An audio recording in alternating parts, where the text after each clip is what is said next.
ગતિ જન કોઈ જાણે, 21 સ્વરમાં કરુણાનિધિ જાણન હારાને કોઈ જાણે. આવું બધું શું કામ કરવાનું છે? અરે આ માનવ દેહ છે ને એટલો બધો બુદ્ધિશાળી છે, અને એમાંય સદગુરુ મહારાજ મળે એટલે આપણને સદબુદ્ધિ આપે, અને સદબુદ્ધિ દ્વારા આપણને શબ્દનો પરિચય થાય. સદબુદ્ધિ એટલે શાંત. તમે જુઓ, વાણી હરિગુરુ સંત એટલે સદગુરુ મહારાજની વાણી કેવી છે કે આપણને અમરલોકના દર્શન થાય છે. બરાબર, આપણે સદવિચાર કરવાનો છે. અમરદેશના દર્શન થાય છે. પ્રશ્ન છે, વાણી હરિગુરુ સંતની અમરલોક દેખાડે, જે અમરલોકની અંદર બધા અમર છે, અને હરિગુરુ સંતની વાણી થકી અમરલોકના દર્શનની વાત કરી છે. જેમ બીજા ભજનમાં કીધું, સખી સાંભળ સંદેશો સતલોકનો, સદગુરુ શાનમાં સમજાવે, મલક જોયો મેં રામનો, પછી બીજી બધી વાતો કેમ મને ભાવે. વાત છે કે જ્યારે આપણે સદગુરુના ચરણે યુક્તિની અંદર જ્યારે બિરાજમાન હોય, ત્યારે આપણે આમ વચન થકી આમ થોડીક આપણી એવી બુદ્ધિનો એમાં વિકાસ કરવાનો છે કે જ્યારે સમર્પણ કરતા વચન જ્યારે સમજાય ત્યારે આપણી ભૂમિકા તમે જુઓ છે ને.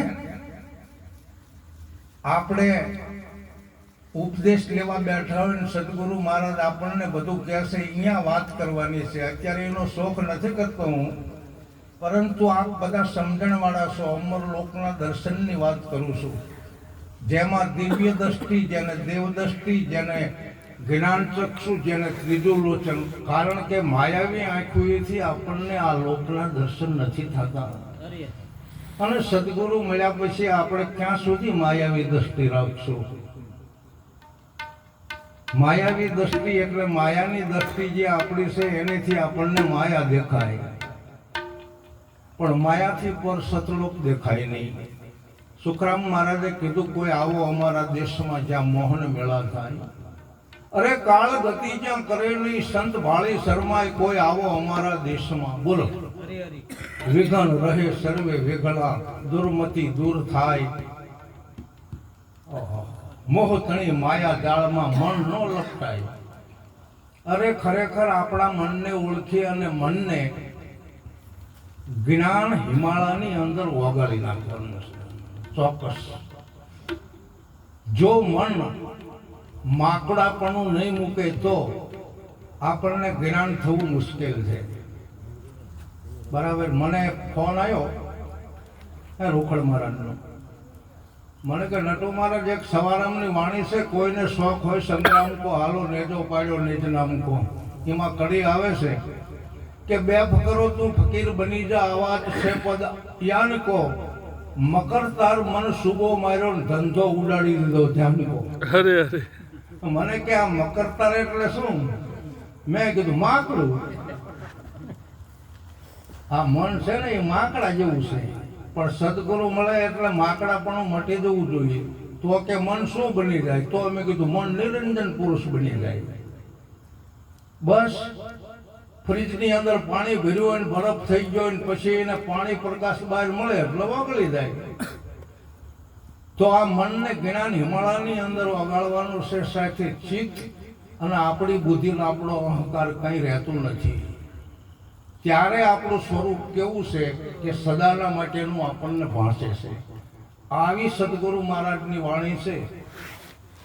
જયસિંહ મહારાજે વાત કરી હતી એક વખત કે પરાનો શબ્દ કોઈ દી પલટે નહીં અને વેખરીથી વખાણે. એની અંદર મને સમજાય છે કે આપણી યુક્તિનો એક શબ્દ કે એક વસ્તુ થઈ બહાર કહેવાની નથી કોઈને. શું ઘણા બધા કહેતા હોય છે ને, અતરકની વાત છે. હા, પાટા તો પછી એવી સમજૂતી આવી હતી કે આપણી યુક્તિના શબ્દો, આપણી યુક્તિની વસ્તુ કોઈને કહેવાની નથી. આ તો ગુપ્ત જ્ઞાન છે, ગુપ્ત પ્યાલો છે. બરાબર. ઓટે ક્યાંક જ્ઞાન પ્રમાણે ઓટે બધા ભેગા થયા હોય ને પછી કઈ આવી વાતો કરાય. આ તો એક માજીના આત્માને પાછળ જે આપણે સત્સંગ અને ભજન કરીએ છીએ અને એના થકી એમને મોક્ષ આપી છે. હું તો એવું નથી કહેતો. બરાબર. મોક્ષ તો એમનો થઈ ગયો જ કહેવાય, જેથી કરી અને આવા વાહે રૂડા આવા અવસરથી ભજન સત્સંગ થાય અને સરસ મજાનું પ્રમાણ જ છે. કારણ કે વેદો કહે છે કે ખરેખર હજુ સૂર્યનારાયણ છે ને એ દક્ષિણમાં નથી, ત્યાં સુધી મોક્ષ કહેવાય. આ વેદની વાત કરી મેં. સૂર્યનારાયણ હજુ ઉત્તર ભૂમિકામાં છે એટલે ત્યાં સુધી જીવાત્માનો મોક્ષ ગણાય. એનો ભાવાર્થ એવો છે કે ખરેખર આપણને ઉત્તર જ્ઞાન થયું હોય તો આ જીવનમાં જીવતા આપણે મોક્ષ પદને પામવાનું છે. અરે અરે કે મરીને જવું જે ઘરે અહીંયા જીવતા કોઈ જો જાણી શકે આપણે મર્યા પછી જે ઘરે જવાનું છે તો જીવતા કેવી રીતે જોવું? મરી જાઓ જો એ ઘર જોવું હોય તો વાત તો આવી છે. ભજન સાંભળ્યું, મન નાખ્યા મારી જલારામ જોગીએ, મન નાખ્યા મારી મરી ગયો જલારામ, ત્યારે એને એ ઘરની પ્રાપ્તિ થઈ છે. આવું ભજન સાંભળ્યું. એમાં એક જણો કે આ ભજન કે આવતું હતું, એક ભાઈ ગાતા હતા નટુ મહારાજ કરીને કે મરી જવું જે ઘરે અહીંયા જીવતા કે જીવતા ઘરને જોવાનું. કે તને ખબર જ નથી ભલામણ કે ના મને આવડે છે કે ડોવા ડોસી કોકને ઓફ થવા દે કે ગામ હોય અહીંયા પછી એવું તો થતું હોય ને એમાં એક ડોસીમાં જતા રહ્યા. ઓલાને કહેવાય જાય મર્યા પછી જે ઘરે જવાનું સ્ત્રી સદા ફાળીઓ લઈને તે જ્યો શમશાન ને અહીંયા મળદું હળકતું હતું. જો મર્યા પછી ક્યાંય આવવાનું છે કે નહીં? કે હા. તો કે જીવતા જોઈ લે. એટલે કે કાનની બૂટ વાત સાચી કે પણ એમ નથી. ખરેખર આપણામાં આપણે આવ્યા છીએ ક્યાંથી અને શરીર પડી જાય એટલે જવાનું ક્યાં? આ તો મેન મુદ્દો છે અને એને આપણે સમજવાનું છે. અને એ ઘરને જીવતા જોવું હોય તો શું કરવું? સદગુરુના ચરણે જવાનું છે. અને સદગુરુના ચરણે જાય એટલે સદગુરુએ આપણને મારી જ નહીં ખસે અને મારી નાખ્યા પછી આપણને ઘરની ખબર જ પડી છે તો કે એ ઘર કેવું છે. અરે કે એની શું ઉપમાની વાત કરું. હા, એ હું ને મારું ભૂલી જ્યારે શાન સંતોની આવી ત્યારે, એથી મેં ઘર ગુરુનું જોને ભાલ્યું રે આમાં ફિકર શાની. દાસી ધબુ આવે ઈ તો જાય વીરા મારા રે આમાં ફિકર શાની. ખરેખર સદગુરુનું ઘર છે ને એ આપણું જ ઘર છે ને આપણો જ મલક છે. એ આપણે આપણા મલકમાં જવાનું છે એમ વાત કહેવા માંગે છે. હું ને મારું ભૂલી જ્યારે તો મરીને જે ઘરે જવાનું છે અહીંયા જીવતા મોજું માણો જોઈ. દાસ સવો કહે દોસ્તી રાખો જ્યાંથી આપણે આવ્યા છીએ ને એનું જે ઠેકાણું છે ને અહીંયા દોસ્તી રાખવાની છે. બાકી તો બીજા જે કોઈ વ્યવહાર છે એ તો એક વિવેકથી વર્તવા જેવું છે. બધાની હારી હગા વાલા કુટુંબ કબીલા દીકરા દીકરીઓ બરાબર ઘણા બધા માણસોની સાથે જે કોઈ આપણે વ્યવહાર અને જે કોઈ વિવેકથી વર્તવાનું છે એ બરાબર છે. પરંતુ કર્મનો સંગથી બીજું કોઈ નથી.